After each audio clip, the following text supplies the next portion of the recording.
Absolutely. The power of editing. There you go. Actually, it's a little bit scary because you know what they can do with sound bites. Yeah, that's right. Okay, I'll just start now. So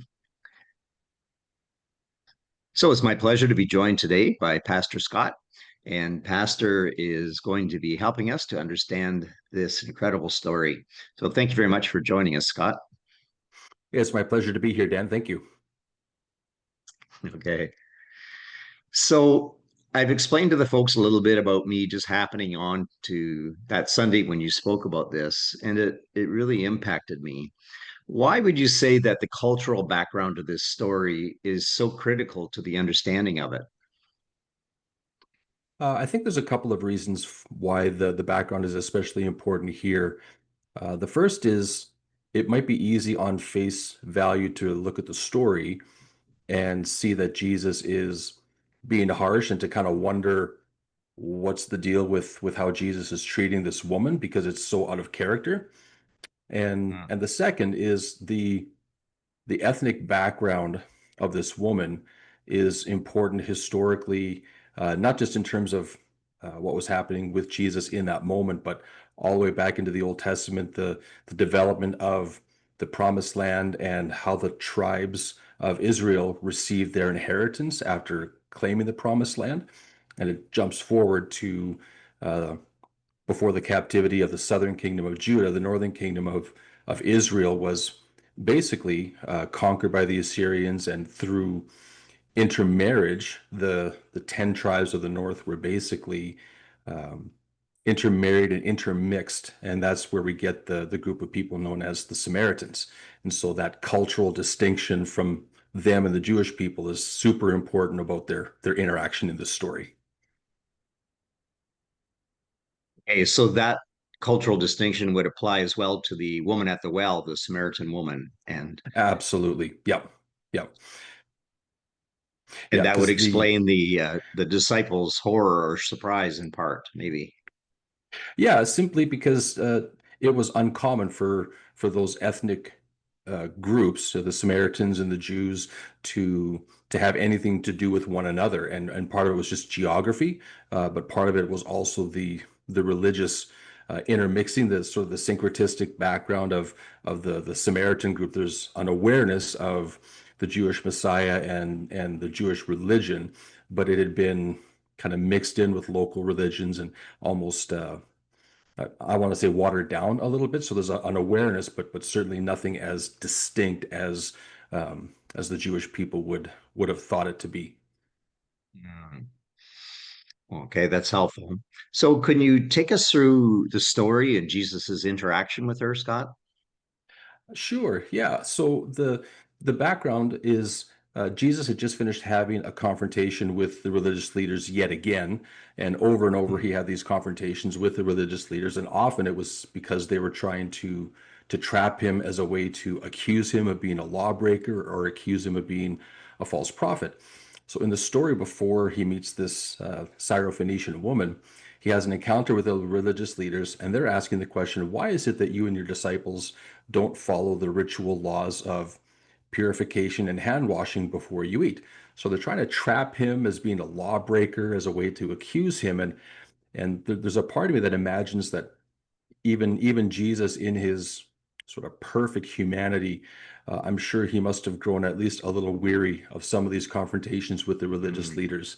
And uh, and so it says he withdrew and went to the vicinity of Tyre and Sidon, and that area geographically is what we would go back to the Old Testament and see as part of the northern kingdom of the 10 tribes of Israel. And so because of the Assyrian conquering that area, of course, they were uh, sort of bred into a different ethnicity. And so Jesus is basically in Gentile territory.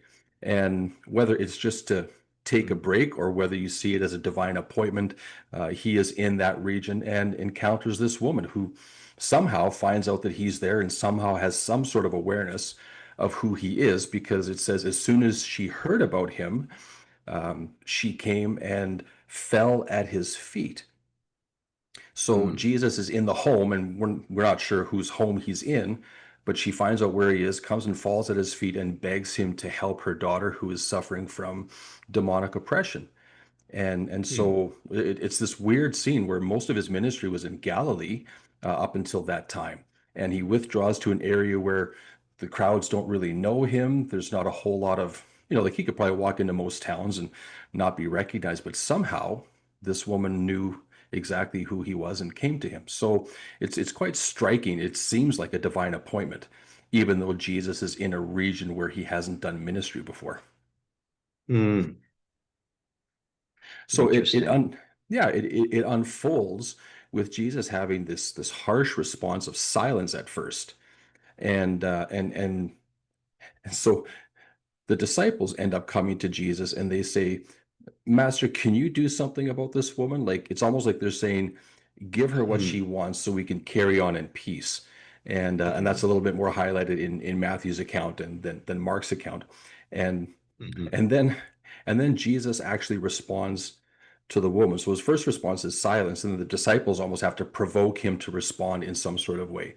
So when he does respond, he says, it's not right to take the children's bread and toss it to the dogs, because he tells her he was sent only to the people of Mm. Israel, which Mm. essentially is true according to Old Testament prophecy. He was to be a minister to the Jewish people, someone to call the people back to their heavenly Father. We know from certain other Old Testament prophecies that it was going to expand beyond that, but in terms of the Jewish understanding of the Messiah, he was their Messiah, not a global Messiah, the way we understand Jesus to be the Savior of the world. And Mm. so he simply tells her, I'm not here for you. I'm here for Mm. the people of Israel." And it seems Mm. extraordinarily harsh for Jesus to say that to a woman who clearly has a legitimate need. It's not like she came and said, Pastor, I need prayer. My toe has been sore. I stubbed it last week, and I just, I need 2 hours of your time.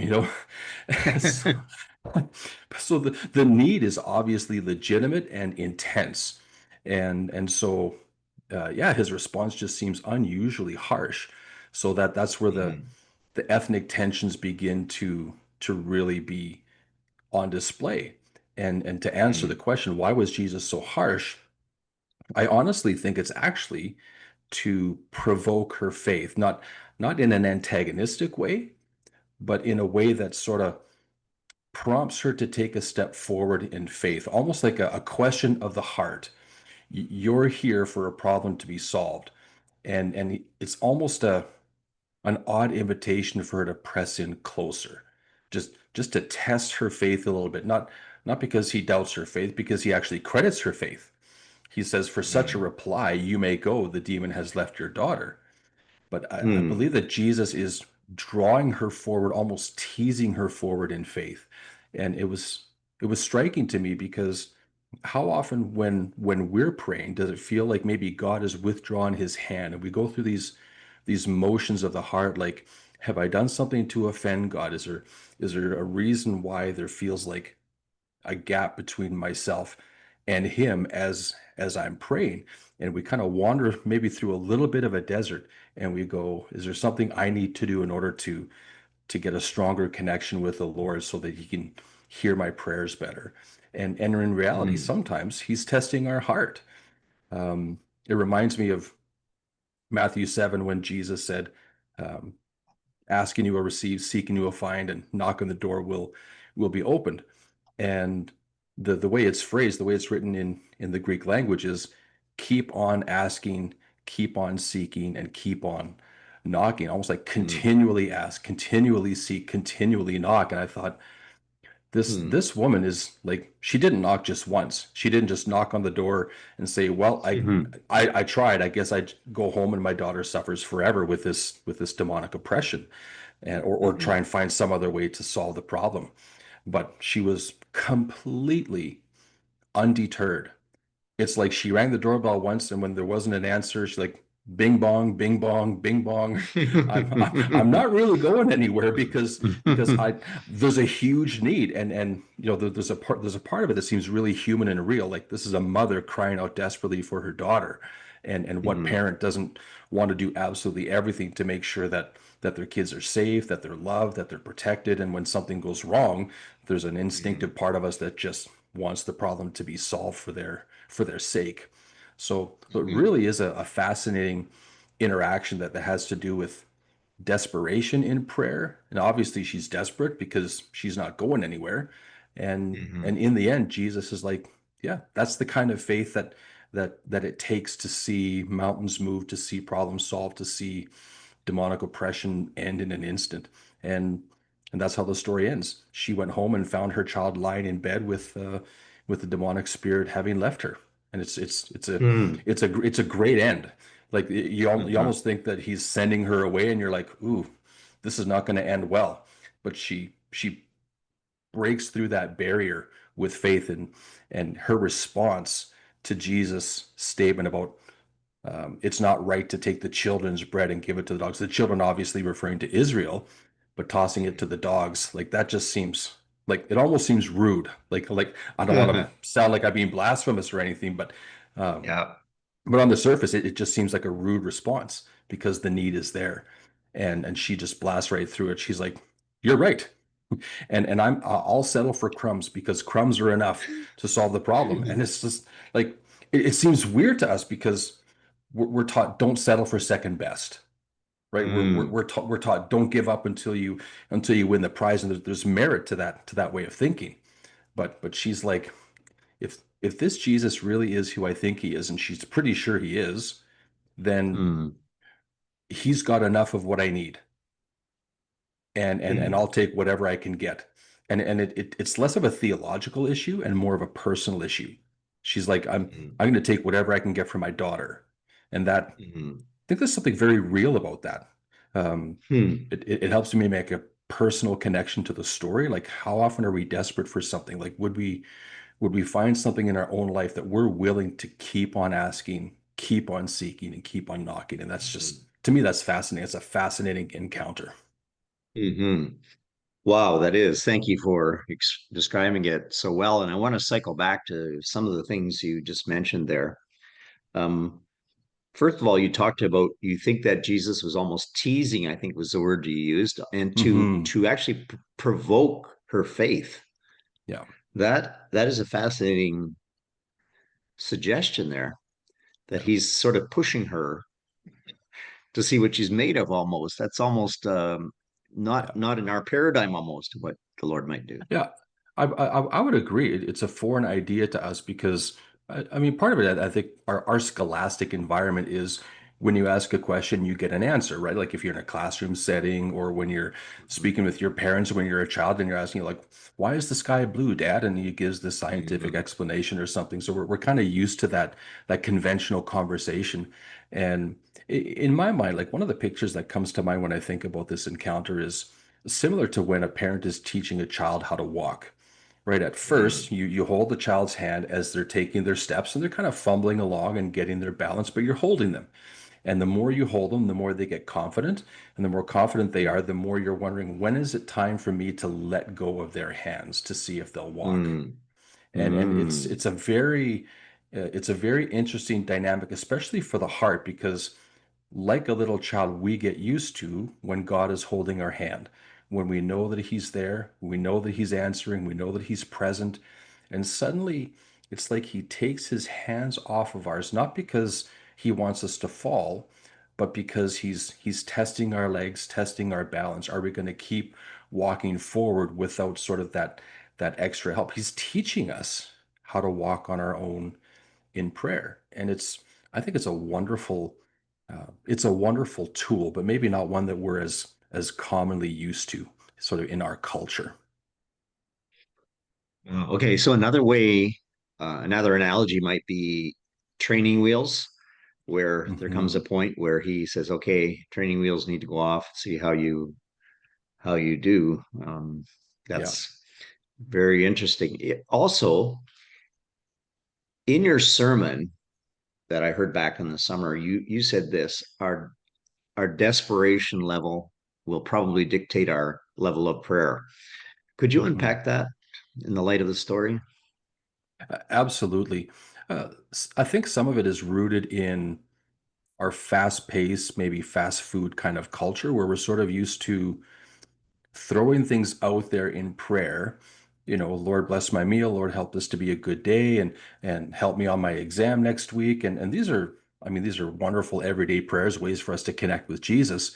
But because we're such an instant society, I think we often lose that sense of a real deep and genuine hunger. It's like in the Beatitudes when Jesus said, "Blessed are the poor in spirit, for theirs is the kingdom of heaven." And you wonder, what does it mean to be poor in spirit? If there's a high value in being poor in spirit, because it's connected to having a not status, but almost having a place in the kingdom. To me, poor in spirit seems to hint at something like continually recognizing our need for Jesus. Like we sing that worship song, it's your breath uh, in our lungs, so we pour out our praise, we pour out our praise. And it's one of my favorite worship songs because it's like we can't we can't make the water that we drink. We can't create the air that we breathe. So there really is a level of dependency on Jesus that we have that's almost easy to forget. And this woman's story is a reminder that um, we desperately need Jesus. We need his presence. We need his power. We need his teaching, his wisdom, his guidance. Because how many of us can predict the future? How many of us can actually control the outcome of our daily circumstances? We have a level of control, but we don't have ultimate control. We can drive here. We can eat out at that restaurant. We can read this book. We can watch that television show. But really, the things that matter Mm, most, we have far less control over than we're really comfortable admitting. And it's a great reminder for me that mm, like mm, as I'm praying, is this something that is worth me coming to the throne room of God and saying, I'm going to press in for an answer to this question. I have a need that I'm recognizing, and usually it's connected to our soul issues, and it's an invitation to press in and go, I'm going to keep listening. I'm going to keep pressing into the Lord until, not until I can finally harass him into an answer, but almost like I'm not going to stop until either the timing is right or until God knows I'm ready for the answer or the breakthrough that's coming. Because I think there's something in the process of pressing in that teaches us about who He is and reveals more about who we are. mm. So you just said there that there's something in the process that God uses to teach us about himself. Interesting. So I'm going to throw a curveball for you, okay? Sure, We've been watching baseball. My very closely. relatives in your church. Can you turn off your video Yep, right now? Sorry, the bandwidth is unstable. Can you just turn off your video? Thank you. Can you hear me okay? yep, I can hear you. Can you? Okay, good. Thanks. Yeah, sorry about that, but you started Hmm. to wobble. Oh, Um, no problem. the curveball. Okay, the curveball that I wanted to throw with you to you is if in this story Jesus is testing in a way or provoking to use your word the woman's faith to come out. Um, how do we know the difference between if the Lord is testing our faith and if he's just saying no to a particular request? For example, in the scriptures, we have a few instances where the Lord basically said no. We have God saying no to Moses going into the promised land. We have Paul with his thorn in the flesh, and three times he asked, and the Lord said no. But in this, it seems to be different than the story we hear about this Syrophoenician woman. So, can you help us to understand the difference? Ooh, boy, that's a great question. Um, Off the top of my head, and some of this is probably just coming out of my own prayer life, my own experience, but I think there are times when it's okay to ask God for confirmation. Like if we think we're hearing him say no, then I think it's a good idea to keep a posture of listening and saying, Lord, I think what I'm hearing you say is this is not what you have for me, whatever it is that we're asking him for. And if that's Mm, true, Lord, can you confirm that in a way that I know this is you speaking to me? It's almost like, mm, Daddy, did I hear you right? Can you can you make mm. sure that I get it? This is the way I've taught it before. Father, treat me like I'm in kindergarten and make it really plain for me to see. Simply because our sometimes our receptors are off, sometimes we're having a bad day, and sometimes we get confused or whatever. Hmm. Um, Hmm. Another thing that I think about is if I'm thinking about something that I feel like God is not answering, or maybe He's absent, or the answer is no. I, I do a little bit of just not major, but some minor self-examination, almost like am I asking for something only for my benefit? Am I looking for something that's only to sort of to build up my own reputation, something that's only going to make me feel better, that doesn't have a benefit towards other people around me? And God's not above giving us things that are helpful just for us. I think He enjoys doing that to help us grow and to show He loves us. But I'm looking for motives. I'm looking for, am I asking for this just because I want to have a more effective ministry? Am I asking for this just because I want to look good in the eyes of so and so who I respect? Or, I'm looking for just little clues about why I'm asking for what I'm asking for.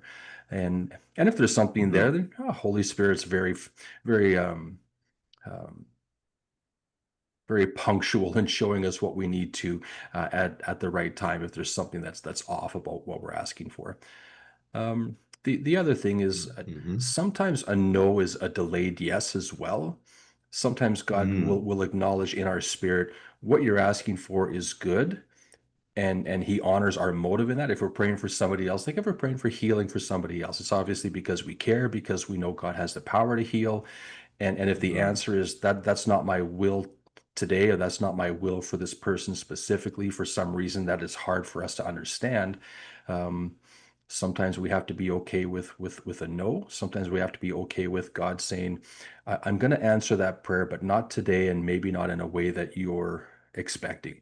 So to me, those Hmm. are prayers we put on the shelf. We go, I'm not going to stop pressing in. I'm going to keep listening, but I'm not going to be as urgently bringing that to the throne room if I feel like God is giving me a delayed answer, or giving me a sense that His will is something different than what I can see.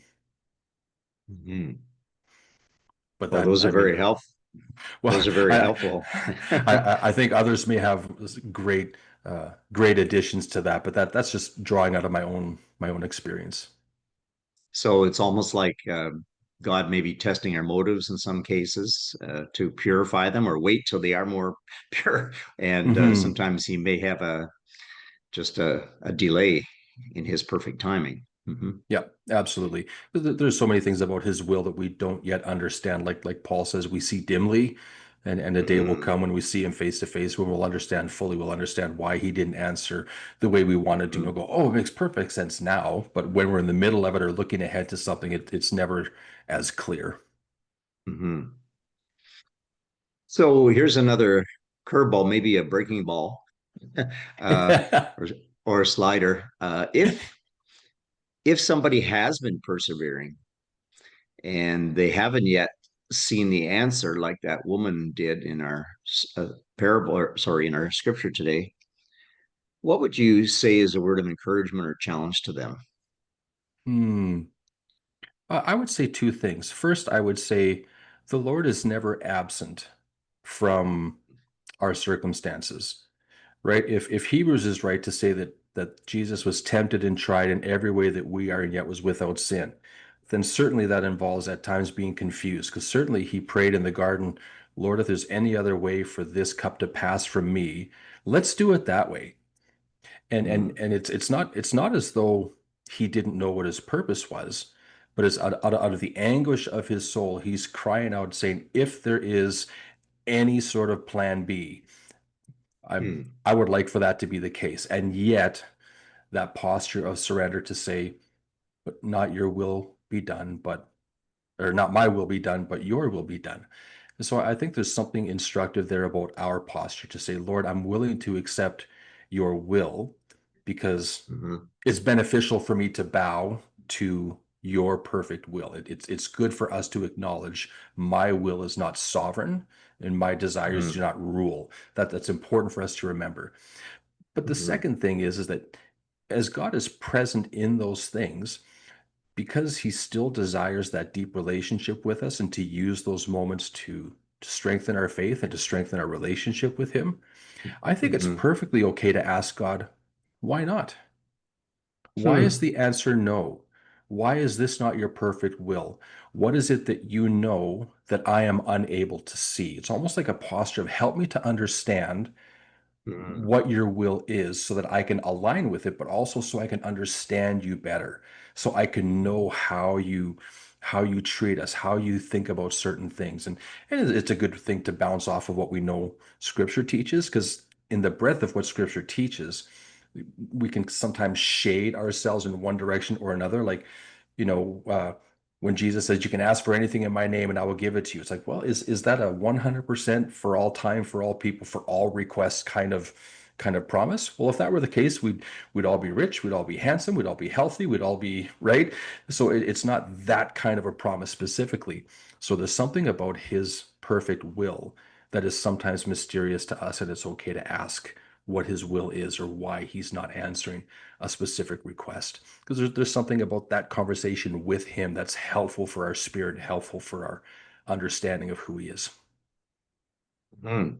Well, thank you. So, if I understand you correctly, it's a posture really of being willing to accept his answer Hmm. and and not only that, but to press into as the why or the best we can, or to help us to align ourselves better with whatever God is doing and Yep. persevere Yep. in that. So, thank Yep. you. Yep. That's exactly right. Well, we have listening to our podcast uh, some interesting demographics. We've got people who are younger and sort of growing in their faith or wanting to know more about prayer. They're not really experienced, but they're wanting to learn. And then we've got veterans, veteran intercessors, and ministry people. Another curveball here. Would you say that this story that you just helped us understand has different applications for different demographics, or is it one size fits all? Mm. I think depending on where somebody is in their own journey, it would be easy to see this story through a different lens. Like for somebody who's maybe newer in the faith or newer to the idea of prayer, I think a great application is come to Jesus. Like how many times is it, as we're learning about who Jesus is and what prayer is like, depending on what our own family background might be like, it might be easy for someone to say, well, can I bother Jesus with something as trivial as that?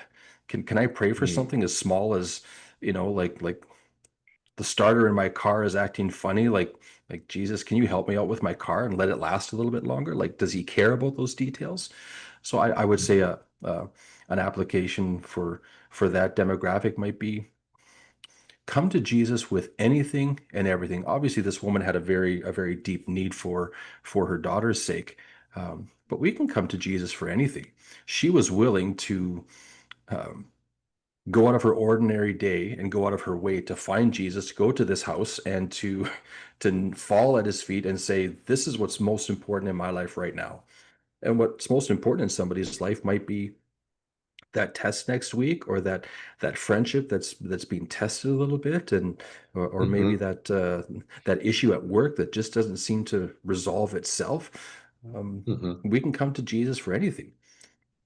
For mm, those who are seasoned, and I'm not sure that I would be qualified to to apply this for mhm, for people who are seasoned intercessors and prayer warriors, but um, I really do think that hunger and desperation, that idea of, mm, Lord, what is the thing that you are doing and how are you calling me to participate in it? Because we can see mhm, needs from the outside, like whether it's on a global stage and praying for war, or for famine, or for geopolitical issues or things like that, or whether it's interceding for somebody specifically in our own lives. Um, that idea of saying there is a perfect and pleasing will of God. How can I mm, tap into that? How can I become more aware of what that is? and pray Mm, directly and specifically. And it involves asking specific questions. God, what are you doing in this world today? What are you doing in this situation so that I can pray and breathe life into it through your spirit. Um, I think that's a great application here because this lady was simply not willing to take no for an answer. She was mm, sure that Jesus had the answer. She knew that he had the stuff that mm, she needed. Otherwise, she would have mm, just walked away.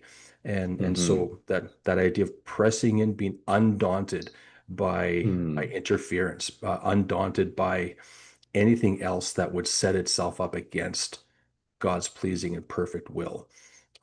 mm, One example, and this is happened to me a few years ago. I had a lady in our church when I was in Stettler, and she just came in for kind of like a spiritual checkup. We had an appointment together to chat about a few things, and she came in and she was holding her right shoulder, and this is just as she was sitting down and getting settled in. I said, "Oh, what happened to your shoulder?"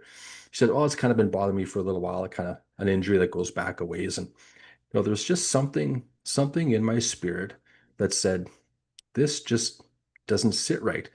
And I didn't really understand in the moment what that meant, but it was more than just, oh, I feel sorry for you, but it's more like that that shouldn't be. For some reason, I just felt like there was something that God wanted to do in that moment. I said, "Hey, do you mind if we pray for your shoulder before we talk about other things?" mhm, She's like, "Absolutely." So I laid my hand on her shoulder and we just prayed, and she experienced healing in her shoulder. And then mm, it's a mystery to me, like why was that the thing that God wanted to do in that moment, and why does that not happen at other times? I don't have an answer to those questions. I just knew in that moment that it just didn't sit mm, right with me. His pleasing mhm, and perfect will in that moment was for her to experience a touch of healing in her physical body. mhm, And mm, it was just cool to be a part of it. It was just, it's kind of fun to be tapped on the shoulder by the coach of all coaches saying, "Son, you're in. mhm, Let's mm, get going." I'm like, "Oh, all right, let's do this." mm, So it was quite mm, fun. mm. Wow, that's speaking of the sports analogy, I think you're batting about 1,000 for curveballs. Well, thank you. As a pastor, you get used to those. That's very true. So, in your sermon this past summer, you said the leftover crumbs under the table from Jesus is better than anything the world could give. Mhm. Could you unpack that for me? It really hit me. Mm. I think maybe a more scriptural way of saying it would be like the psalmist says, "Better is one day in your courts, Lord, than 1,000 anywhere else." It's almost Mm, like I'd rather have 5 minutes with Jesus than a lifetime without with anything else the world could possibly give. That I think there's just something about um, what he brings to our relationship that is so, it's not just unique among all the different religions in the world, but it's so personal and so powerful that once you mm, get a hint of it, there's just nothing else that satisfies. And this lady, the Syrophoenician woman, I I'm glad that we have her story because I want to meet her in heaven, whatever her address is in heaven. I want to find it and I want to take her out for dinner and say thank you for doing what. It's been so instructive for me because she was so undaunted. Um, mm, but this idea of crumbs, it's almost like a little bit of Jesus is enough to satisfy the soul. And if that's mm, true, and if he invites us into deeper and deeper spaces of prayer and faith, then what would an entire loaf be like? Like instead of a crumb of Jesus' presence, what would an entire loaf be like? And I think this is something that we grow more into.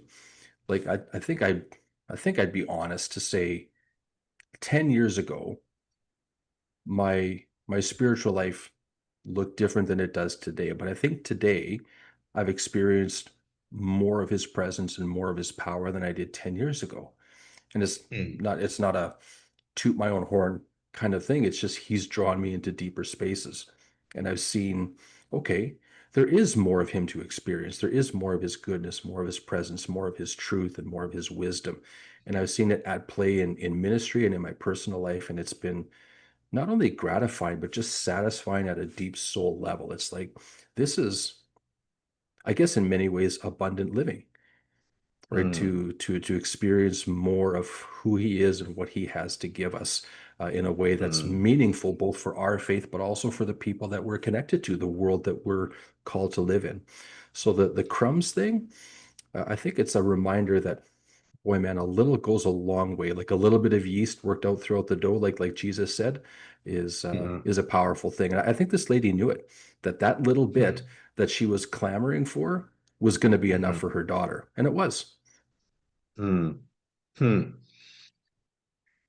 Well, it sounds like you've been tasting a little bit about what Jesus talked about with that other Samaritan woman at the well, that living water that will Hmm. never run dry and will satisfy deeply. So, Yeah, well, thank absolutely. you. That is so helpful. So, if you want to see that lady in heaven and take her out to what would it be, heavenly manna? Yeah, yeah, absolutely. How can we? How do you suggest we could grow to be more like this woman? Hmm. I think at a practical level, I think maybe a first step would be, it would be good for anybody to pause. And not everybody likes to journal or to write things down, but I think there's value in it for something like this. But for anybody to pause and simply answer the question, what are the issues that are most important to me in my life? It could be personal issues, health issues. It could be people that you're connected to, and you have a heart going out for what other people are going through. Just answering the question, what is really important in my life right now? And or questions that I have, things that are confusing to me. For some, it might even be exploring maybe baggage that they carry and go, I've been carrying around a weight for a long time, maybe issues from the past, issues of, family relationships, or people who have gone through abuse of various kinds. Like, these become heavy things that we carry, and we just get so used to carrying the weight that it's almost like we don't really realize that there's a way to live without having to carry that weight. So, you know, it goes back to the, what are the things that we would be desperate enough to keep asking and seeking and knocking for? Identifying those issues, I think, is a great start. Mm-hmm. Well, thank you. I tried to put that into practice about a year or two ago, where I made a spreadsheet of all the challenges in my life and ministry, and talked about where my faith was weak, where I needed to be more like her, and where it Mm, was maybe stronger. But it was very interesting to see the discrepancy in some things, and where I needed to really take hold of that perseverance. This lady, mhm. as you mentioned. So, hmm. Yeah, yeah.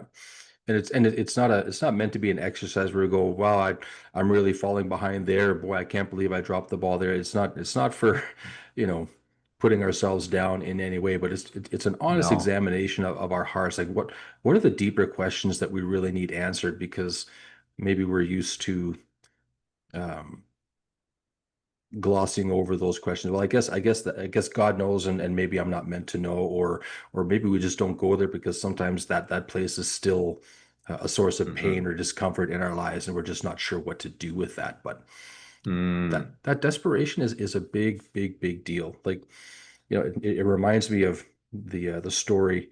I think it's in John 6. I can't remember the reference off the top of my head, but the man who was lame, and he was trying to get into the pool of Bethesda to get healing because the angel would stir the waters. So the myth went, and Jesus Hmm. encounters this man, and he looks at him and he says, "Do you want to get well?" It's sort of another one of those, boy, Jesus, you're kind of being rude kind of Mm. moments.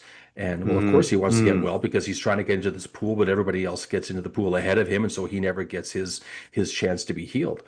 But the question isn't the question that we see it for. The question isn't, do you want to be healed? The question is, are you willing to look to the true source of healing? Mm. Are you willing to leave your own conceptions of what it means to live and to Mm. find the true path of healing? Mm-hmm. And the guy's like, well, I don't think he caught it all in the moment, but he's like, yeah, I want to be healed. And Jesus, well, you're looking at the guy who can heal you. And so he Mm, says, get up and take your mat and start walking. And mm, yeah, but I mean, do you want to get well? It's like, well, kind of feels like a duh sort of moment. mm, But mm, Jesus is confronting that issue of his soul. This man is pursuing a source of healing that was not legitimate. And Jesus was mm, taking the opportunity to point him to the legitimate source of healing. I think we're a mm, lot like that. We're just so mm, used to our own weaknesses or deficiencies or areas that need healing that we just kind of limp along. And have we ever actually taken a moment to say, where do I really need healing in my life? And Jesus is kind. He'll show us. He's like, mm, if you want to go there, I'm happy to show you because he wants us mm, to be free more than we want to be free. So mm, it's mm, now it's a powerful dynamic when we realize that he always wants to show up and do something in our lives. mm. Well, that's for sure. Well, thank you so much, Pastor Scott, for illuminating me and our listeners as we delve into the dynamics of how prayer works and for also helping us to really press in. I'm going to be scrounging around for scraps here as we, so thank you so much. It's my pleasure to be with you, Dan, and I hope it's helpful for your listeners. Very much so. Okay. God bless. We'll be in Thank you. You touch. take care. You bet. Okay. Bye. Bye bye.